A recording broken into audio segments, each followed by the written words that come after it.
मेरे सास ससुर। तो उन्होंने एक बोला कि आप ये समझिए कि 4 साल तक आपकी शादी नहीं हुई है, क्योंकि मैं भी फ्रस्ट्रेट रहा था कि जिस काम हम करना चाहते हो हम कर नहीं पा रहे हैं। लेकिन 2018 में पूरा बिज़नेस ठप हो गया, तो मैं आगे कुछ कर नहीं पाया। तो उन्होंने बोला कि भाई ज़्यादा प्रॉब्लम है, आपको सिर्फ अपना पढ़ाई नहीं देखना है, घर भी चलाना है। हाँ सर, मैं थोड़ा-सा आलसी किस्म का आदमी हूँ।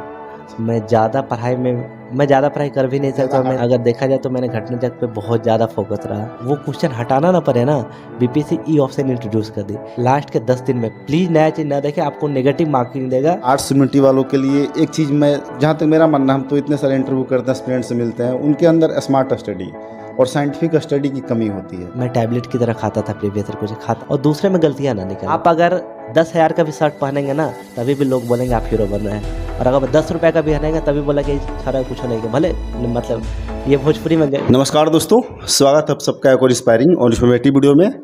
हमारे साथ आज है सदानंद कुमार सर। 66 बीपीएससी में सर की 8वीं रैंक है और सर को डीवाईएसपी अलॉट हुआ है। हमारे पास एक मेल आया कल के दिन में कि आपसे रिक्वेस्ट है कि आप सर का इंटरव्यू करें। तो मैं अभी मोतिहारी आया हूँ पटना से चलकर कि सर से इंटरव्यू किया जाए। तो सर का हम जर्नी जानेंगे, मोटिवेशन जाने की, सर ने क्या कंटेंट्स वगैरह और कौन सा बुक लिस्ट वगैरह फॉलो किया है। और सबसे बड़ी बात कि सर के लाइफ में काफ़ी स्ट्रगल रहा है। सर के पिता ही नहीं हैं, तो कैसे खुद को मोटिवेट रखते थे। और एक समय ऐसा भी था कि जब मनी कंस्टेंट आया इनकी लाइफ में, तो सारी चीज़ों पर हम बात करेंगे। और साइंटिफिक स्टडी, स्मार्ट स्टडी, जैसे हम चर्चा कर रहे थे इंटरव्यू से पहले सर से, तो सर ने कहा हम बड़ा शॉर्ट्स में बीपीएससी निकालेंगे। तो जानने की हम कोशिश करेंगे शॉर्ट्स क्या हो सकता है। तो यदि आप लोग मेरा काम पसंद आता है तो चैनल को सपोर्ट करें, चैनल को सब्सक्राइब करें और इस वीडियो को लाइक और शेयर करना बोले। साधारण सर, सबसे पहले आपको बहुत सारी कॉन्ग्रेचुलेसन्स। अपने बारे में ब्रीफली थोड़ा बताएं। धन्यवाद सर। सर मैंने एक रूरल बैकग्राउंड से, गांव से ही मैंने 12th तक पढ़ा है। फिर उसके बाद आईआईटी गुवाहाटी से मैंने बीटेक किया। देन उसके बाद फिर जॉब किया कुछ साल, उसके बाद शादी हुई। और फिर सर पिछले 1 साल से मैं तैयारी कर रहा हूँ इसका, और यहाँ पे 8वीं रैंक आई है इस साल की। शादी हुई आपकी, मतलब शादी के बाद टाइम मैनेज करना बड़ा मुश्किल हो जाता है। सर हम थोड़ा टाइम टेबल की आपकी बात करेंगे कि टाइम टेबल आप क्या सुबह से लेकर शाम तक तैयारी के दिनों में किस तरीके से, किसी सब्जेक्ट को किस तरीके से स्लॉट वाइज, सब्जेक्ट वाइज कैसे आप देते थे? सर मैं थोड़ा सा आलसी किस्म का आदमी हूँ। मैं ज़्यादा पढ़ाई कर भी नहीं सकता, मेरे से हो भी नहीं। तो मैंने हार्डवर्क किया है। क्लास 10 12 में मैंने इतना हार्डवर्क किया जहाँ से मैंने रिजल्ट भी आया है। लेकिन अभी थोड़ा सा फैमिली को भी देखना है, सब चीज़ देखना है। थोड़ा आप फ़ोन को अवॉइड भी नहीं कर सकते, एकदम आइसोलेट भी नहीं हो सकते। तो इस कारण हमको पता था कि हम कुछ करेंगे थोड़ा सा भी करके। अगर ज़्यादा करें तो फिर तो बहुत ज़्यादा कर सकते हैं, लेकिन अगर हम कुछ भी मेहनत करें तो हो सकता है। तो सर मेरा टाइम टेबल जनरली 4 से 6 घंटे का, मतलब मैंने 4 घंटा भी नहीं पढ़ा है अगर एवरेज देखा जाए तो फिर भी मैं, लोग बोलेंगे कि ज़्यादा होगा, तो मैं 4 से 6 घंटा एवरेज, एग्जैक्ट बताएं तो मैं 4 घंटे एवरेज पढ़ता था। एग्ज़ाम के समय में बहुत ज़्यादा भी हो सकता था, 10 घंटा भी हो सकता, 12 घंटा भी हो सकता था, जब 1 महीने एग्ज़ाम के थे। तो इन जनरल शुरू में मैंने जब सितंबर में मैंने शुरू किया तो उस समय तो फॉर्म आया था बीपीएससी का, तो मैंने सितंबर में नहीं ज़्यादा देखा, मैंने अक्टूबर से फुल फ्लेज शुरू किया।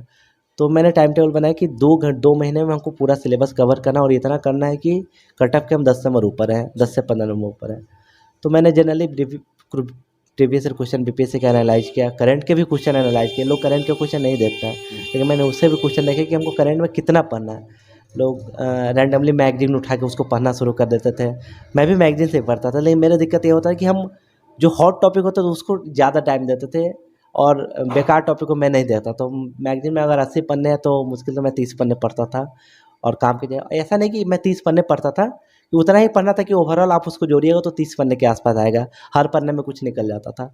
तो हमेशा से मैं शॉर्टकट निकालने की कोशिश किया। सर जैसे कि आपने नाम लिया कि शॉर्ट कोर्स और आलसी टाइप की, मतलब आप थोड़ा वो हो चुके हैं, ठीक है। तो शॉर्ट्स कोर्स वाली बात मतलब ऑब्वियसली आपकी लाइफ में कहीं ना कहीं है। जैसे हम वीडियो जब स्टार्ट करें तो भी हमने बताया कि आप शॉर्ट्स कोर्स काफ़ी फॉलो किए हैं। तो प्रीलिम्स के लिए कंटेंट, बुक लिस्ट वगैरह की बात करी जाए तो आपने क्या फॉलो किया? सर मैंने बस अगर देखा जाए तो मैंने घटना चक्र पे बहुत ज़्यादा फोकस रहा कि घटना चक्र रटना टाइप है। समझने के लिए मैंने शुरू में कुछ वीडियो देख लिए थे, जैसे हिस्ट्री का कुछ वीडियो है, तो मैं शॉर्टकट वीडियो ढूंढता कि 10 घंटे में कहीं पूरा हिस्ट्री पढ़ा दे। और ऐसा तो पॉसिबल नहीं है, लेकिन कोई एक वीडियो बनाता है कि 10 घंटे में लगभग ऊपर से पता चल जाता है। तो मैं उस टाइप का वीडियो पहले कहीं से भी, कोई भी कोचिंग का हो, मैं देख लेता था एक बार, कि एक ब्रीफ आइडिया मिल जाता था। तो वहाँ से एक आइडिया मिल गया, फिर मैं घटना चक्र क्वेश्चन रटता था। मैंने अभी तक एनसीईआरटी का भी नहीं पढ़ा, मेडिवल का भी नहीं पढ़ा। एनसीईआरटी का मैंने सिर्फ जो क्वेश्चन, वही क्वेश्चन पढ़े जो प्रीलिम्स में आते हैं, जैसे मौर्य कला से, मौर्य मौर्य काल से, गुप्त काल से, और महावीर, जैन, बुद्धिज्म, उसके बाद कुछ घटनाओं से भी आते हैं कि सिंधु घाटी सभ्यता से। ये एंशिएंट में मैंने बस ये 5 टॉपिक किया, मेडिवल में मैंने कुछ नहीं किया, शेरशाह सूरी मैंने किया था क्योंकि उससे क्वेश्चन आते हैं। और मॉडर्न में मैंने 1857 से लेके आगे का सारा चीज़ मैंने बहुत अच्छे से किया, और उसके लिए नेशनल मूवमेंट स्पेक्ट्रम में भी मैंने पढ़ा था। तो ये हुई हिस्ट्री की बात सर। उसके अलावा सर साइंस 3-4 टॉपिक सर बहुत इंपॉर्टेंट है, हिस्ट्री, साइंस, करंट अफेयर्स और बिहार सर। साइंस के लिए मैंने पूरा पूरा फोकस घटना चक्र रखा, उसके अलावा मैंने कुछ भी नहीं पढ़ा, सिर्फ घटना चक्र मैंने रटा है। और रटा नहीं बोल सकते क्योंकि साइंस बैकग्राउंड से होता, साइंस समझना आसान हो जाता है, तो मैंने उसको अच्छे से पढ़ा सर। बिहार के लिए सर मैंने हिस्ट्री के लिए इम्तियाज़ अहमद की बुक के लिए बिहार हिस्ट्री, जी जी, बिहार हिस्ट्री के लिए मैंने 2 से 3 चैप्टर पढ़ा मैंने। और ज्योग्राफी के लिए एक अरिहंत की बुक हमको मिल गई थी कहीं से, इंग्लिश मीडियम में, वो एकदम शॉर्ट नोट टाइप दिया था कि 4 पन्ने में आपका पूरा बिहार ज्योग्राफी कवर हो जाए।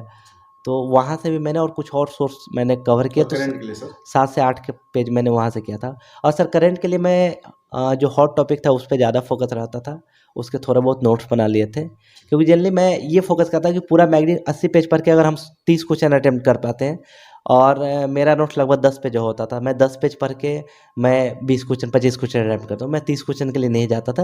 मैं बोला ठीक है 25 ठीक है, 5 छूटेगा कोई दिक्कत नहीं है। मतलब ये आपका जी स्ट्रेटजी रहती है जी कि ज़्यादा कहाँ से हाँ, कम में तो ज़्यादा। मैं जनरली जो स्टैटिक पोर्शन था उसे 100 से 115 नंबर, 110 नंबर आ जाते थे।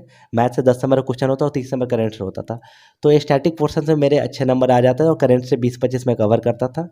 तो ओवरऑल मैं 150 से 130 क्वेश्चन तक मैं बना पाता था, 20 क्वेश्चन हमको नहीं आते थे वहाँ पे, और 130 में लगभग मेरे मार्क्स आए हैं, लगभग नहीं 117 नंबर मेरे पिछले प्रीलिम्स में आए हैं। वाह very good sir. E option की बात करिए, ई ऑप्शन सर काफ़ी डिफिकल्ट माना जाता है, मतलब काफ़ी कंफ्यूजिंग माना जाता है, फंसाने वाला।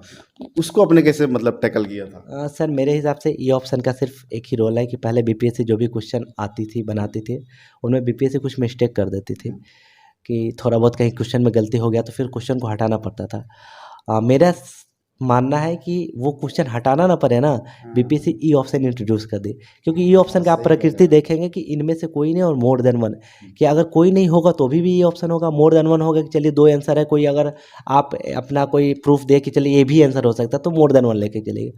तो मैं कभी भी ई ऑप्शन ज़्यादा ध्यान से नहीं पढ़ता था, जब मैं कन्फ्यूज होता था, जैसे स्कीम वाले क्वेश्चन थे कि इस स्कीम से क्या क्या फ़ायदा हो गया, तो फ़ायदा तो बहुत सारे हो सकते हैं, ई ऑप्शन उसमें मार के आप आराम से निकल सकते हो, उसमें ज़्यादा कुछ फ़ायदा नहीं है, मतलब ज़्यादा ये सोचने का मतलब दिक्कत नहीं स्मार्ट था। हाँ, हाँ तो मैं उसमें स्कीम्स में ज़्यादा नहीं देखता था, जनरली कभी भी स्कीम्स के क्वेश्चन है मैंने ई ऑप्शन डाला है, और 95% चांसेस है मेरा सही हुआ, 5% कभी गलत हो गया है।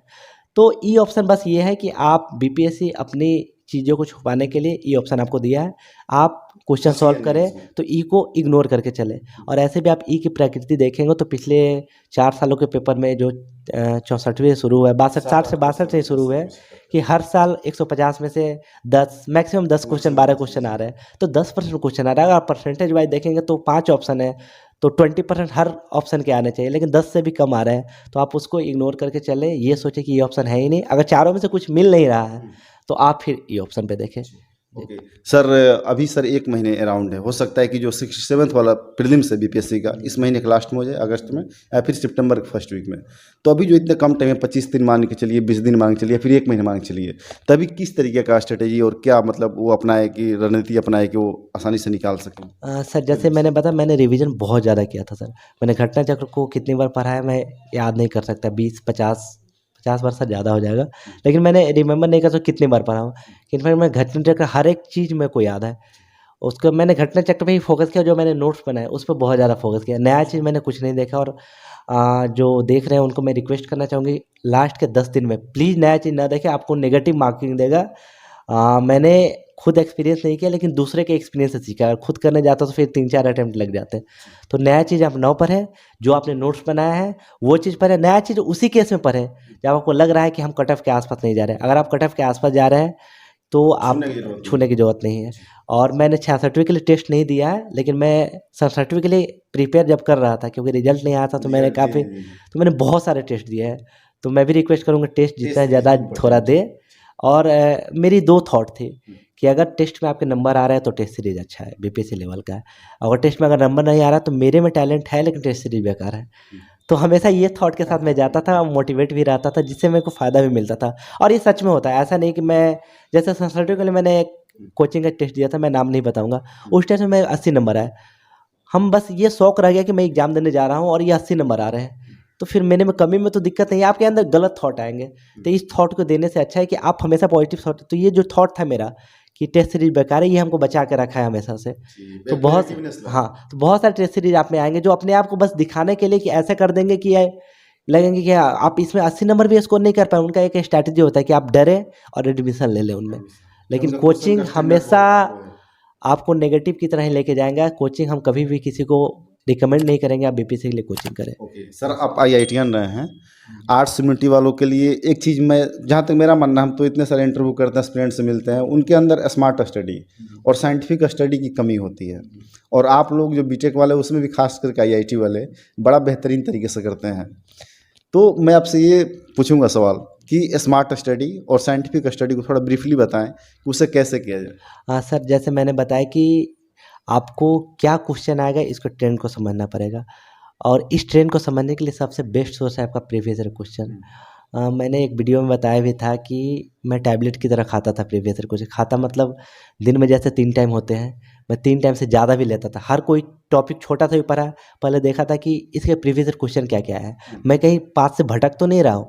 क्योंकि मैं थोड़ा कम पढ़ लूँ, ज़्यादा नहीं पढ़ सकता मैं, क्योंकि वो याद ही नहीं रह सकता। और जो मैं एग्जाम में लेके नहीं जा सकता, वो मैं नहीं कभी पढ़ सकता हूँ। कि जिस मटेरियल को मैं 4 बार रिवाइज नहीं कर सकता, उसको मैं नहीं पढ़ूंगा मैं। तो हमेशा से मैं मेंस हो या मेरा प्रीलिम्स हो, जो भी एग्जाम हो, मैं हमेशा से प्रीवियस ईयर क्वेश्चन को एकदम रामबाण मानता था। मैं जितना लगभग मैं बोल सकता हूँ कि मेरे को प्रीवियस ईयर क्वेश्चन बीपीएससी के क्या क्या किस ईयर में पूछा है, मैं याद करके रखा हूँ। मतलब याद हो गया, याद मैंने किया नहीं है जी। तो ये हमेशा बीपीएससी हो यूपीएससी हो, आपको प्रीवियस ईयर क्वेश्चन आप अगर हमेशा देखते हैं तो आपको दायरा फिक्स करेगा कि इससे ज़्यादा नहीं जाना, इससे कम नहीं जाना। दोस्तों, घर बैठे आपको यूपीएससी पीसीएस की ऑल मटेरियल्स चाहिए, like all standard books, all notes like Drishti vision, Vajiram ETC, NCERT books, old new NCERT, mix NCERT, तो दिल्ली के आप राजेश बुक स्टोर से मंगा सकते हैं, दिए हुए नंबर पर कॉल करके। Thank you sir. Previous year पर सर आप काफ़ी एम्फेसिस डाल रहे हैं, रियली काफ़ी इंपॉर्टेंट है सर। याद करने वाला एक टेक्निक होता है ना, और जो है कि कैसे याद किया जाए। एस्पिरेंट के कमेंट में लिखे जाते हैं कि जो भी टॉपर्स आप इंटरव्यू करने जाए, उनसे एक सवाल जरूर पूछें कि हम जो पढ़ते हैं भूल जाते हैं, है ना। तो बेसिकली उनका क्वेश्चन ये होता है कि रिवीजन कैसे किया जाए, लिख के किया जाए, चिल्ला के पढ़ा जाए, कि हम ज़्यादा समय तक कैरी करें उस चीज़ों को जो हम पढ़े हैं। तो उसके लिए थोड़ा सा बताएं कि उसमें कैसे वो करें तो ज़्यादा समय तक माइंड में रहेगा। सर बेसिकली तो रिवीजन ही इसका मेन होता है, बट मैंने शॉर्ट चीज़ भी काफ़ी, ट्रिक टाइप भी काफ़ी फॉलो किया है। कि कोई चीज़ का जैसे मेरे को बॉर्डर एरिया याद नहीं होता, लॉन्ग बॉर्डर किसका था, सीरियल वाइज में नहीं आता। तो कहीं कहीं से मैंने देखा भी था, या फिर मैंने किसी कोचिंग का ही देखा था कि बचपन में MBA था, B से बांग्लादेश हो गया, C से चाइना हो गया, इस ऑर्डर में। तो आप कोई भी चीज़ बोले कि जो याद नहीं हो रहा है, ज़्यादा कम्प्लेक्स है, उसका आप ट्रिक बना ले अपने हिसाब से, बना जी, स्टोरी टाइप या ट्रिक बना ले। जैसे एक मैं इसमें कन्फ्यूज रहता था कि निकट दृष्टि दोषा ही मैं हिंदी में बता रहा हूँ, और दूर दृष्टि दोषा लॉन्ग, हाँ हाँ, नहीं इसमें मैं कन्फ्यूज नहीं था, उसमें लेंस कौन सा यूज होता है और इमेज कहाँ पे बनता था। तो मैं जनरली लॉन्ग साइडनेस, मैं हिंदी में मैंने ट्रिक नहीं बताया, मैं इंग्लिश में बताया था इसलिए इंग्लिश में ट्रिक बताया। लॉन्ग साइडनेस मतलब लॉन्ग है, तो कोई भी लॉन्ग है तो ज़्यादा अंदर तक जाएगा। तो मैं उस ट्रिक से याद किया हो कि वो उसका इमेज रेटिना के पीछे बनेगा। लॉन्ग है तो ज़्यादा अंदर तक चला जाएगा, अंदर तक जाएगा तो वो रेटिना से पीछे इमेज बनेगा। तो वो ट्रिक थोड़ा लिखा कि अच्छा है कि यहाँ से, ये मैं कभी नहीं भूल सकता। ये मैं बहुत पहले पढ़ा था, बहुत पढ़ा था कि अभी तक मैं याद है कि मैंने रिवीजन भी नहीं किया। तो इस तरह आप छोटी छोटी ट्रिक है कि आप इसको याद करें और ज़्यादा अंदर तक जाएगा। उसको बाहर फोकस करने के लिए हमको कन्वर्जिंग लेंस लगाना पड़ेगा, तो उससे रिलेटेड चीज़ आप बाकी याद करो, थोड़ा दिमाग भी लगाए। तो एक ट्रिक से आप हर चीज़ के लिए आप ये नहीं याद करने लगे कि आप लॉन्ग साइडनेस का भी ट्रिक बना रहे हैं कि अंदर तक जाएगा, फिर उसका उसमें कन्वेक्स लेंस लगेगा, उत्तल लेंस का मैं हिंदी नहीं पता, मतलब उत्तल मिरर लगेगा। तो आप उत्तल का भी ट्रिक ना बने, आप थोड़ा सा दिमाग लगाए कि आपको अगर दूर की इमेज को नज़दीक में करना है तो कन्वर्ज करना पड़ेगा पॉइंट को, और कन्वर्जिंग लेंस कन्वेक्स लेंस है। तो ये तरह से कुछ ट्रिक भी लगाए, कुछ दिमाग भी लगाए, और ज़्यादा रटने की कोशिश ना करें। तो सर आपसे लास्ट क्वेश्चन, जो भी सर एस्पिरेंट आपको सुन रहे हैं, सर आपकी 8वीं रैंक सर रही है, आप DYSP बन रहे हैं सर, काफ़ी लोग के सर आप इंस्पिरेशन है, मोटिवेशन है, तो सर उनके दोस्त सब क्या कहना चाहेंगे, क्या मैसेज देना चाहेंगे? सर हमेशा से सिविल सर्विसेज जॉब आप राज्य के सबसे अच्छे जॉब पे जा रहे हैं, तो आपको हमेशा इसमें पेशेंस बना कर रखना पड़ेगा, क्योंकि आप पेशेंस नहीं रहेंगे तो आप काम में भी अच्छे से नहीं कर पाएंगे। तो इस एग्ज़ाम में भी पेशेंस का अच्छा खासा टेस्ट है, 2 साल लंबा एग्ज़ाम होता है, जर्नी होता है, तो आप हमेशा पेशेंस बना के रखें और दूसरे में गलतियाँ ना निकालें। बहुत सारे लोग, जैसे मैंने यूट्यूब पे मेरे बहुत सारी वीडियो आया, मैंने नीचे देख रहा होता कि ये IIT है इसलिए ये कर लिया वो कर लिया। IIT बनने के लिए मैंने कितना मेहनत किया, आप वो देखो ना, आप पॉजिटिव देखो, आप किसी से कुछ सीखिए। नेगेटिव आप देखते हो फिर दुनिया में बहुत सारे नेगेटिव मिलेंगे, आप पॉजिटिव देखिए, आगे बढ़े और हमेशा होगा कि आप में भी कुछ गलती होगी। हर इंसान कोई भी परफेक्ट नहीं होता, मेरे में भी 1000 गलतियाँ होंगी, लेकिन मैंने जो काम कर रहा हूँ उस पे ज़्यादा आप फोकस करें। और लोगों के लिए क्रिटिसिज्म, गांव में आप जाइएगा तो बहुत सारे क्रिटिसिज्म होंगे कि अभी क्या कर रहा है क्या नहीं कर रहा है। बहुत सारी गालियाँ हमको भी पड़ी है कि कुछ नहीं कर पाया और अभी तालियाँ पड़ रही है। तो आप उस पे ध्यान ना दें, अपना काम करते रहें। आप अगर 10,000 का भी शर्ट पहनेंगे ना, तभी भी लोग बोलेंगे आप हीरो बन रहे हैं, और अगर 10 रुपये का भी पहनेंगे तभी बोला कि छौरा कुछ नहीं किया। भले मतलब ये भोजपुरी में मतलब कहावत है कि भले इसको ऐसा हो रहा है कि बहुत हीरो बन रहा था। तो आपको दोनों में क्रिटिसिज्म है, तो भाई लोग के हिसाब से आप ना चले, आप अपने हिसाब से चले और आपको जो अच्छा लग रहा है वो चीज़ करें। और एक और चीज़ मैं बोलना चाहूँगा सर, सोशल मीडिया से प्लीज़ जितना काम है एक फ़िक्स टाइम बनाए कि 2 घंटे 3 घंटे 4 घंटे। मैंने भी टाइम वेस्ट किया है, तो आपको मैं रिकमेंड करूँगा सोशल मीडिया पे ज़्यादा ना रहें। आपको स्ट्रैटेजी किसी की फॉलो करनी है, आप एक किसी को फॉलो करें, उनको देखें कि उसमें आपको फ़ायदा नहीं हो रहा, आप तब चेंज करें। ऐसा नहीं कि आप आज वीडियो देखा, इनका स्ट्रैटेजी अच्छा लगा उनको फॉलो करें, 2 दिन के बाद किसी और का देख रहे हैं उनका, फिर ये आपको कोई फ़ायदा नहीं होगा। तो ये सब चीज़ मैं बोलना चाहूँगा sir. Sir thank you so much कि आप अपनी जर्नी बताया, अपना मोटिवेशन और जो आपका कंटेंट हो रहा था, कहाँ से अपने क्या क्या फॉलो किया, बुक स्टोर बताया। सर फिर से आपके बार कॉन्ग्रेचुलेसन्स, और सर्विस विश करते हैं कि UPSC क्रैक करें और प्रॉपर सर IAS बने, ताकि आपके साथ एक और साक्षात्कार करने का मौका मिलेगा। सर अपना प्रोसेस हमें आपने दिया, बहुत बहुत शुक्रिया सर। तो सर का ये जो वीडियो है, इसके अलावा मैं सर के साथ एक और वीडियो करूँगा जिसमें सर का जो GS की प्रिपरेशन कैसे करी है मेंस के रिगार्डिंग, उस पर हम बात करेंगे, डीप में बात करेंगे। तो ये वीडियो आपको अच्छी लगी तो इस वीडियो को लाइक करें, शेयर करें, चैनल सपोर्ट चैनल और सब्सक्राइब करें।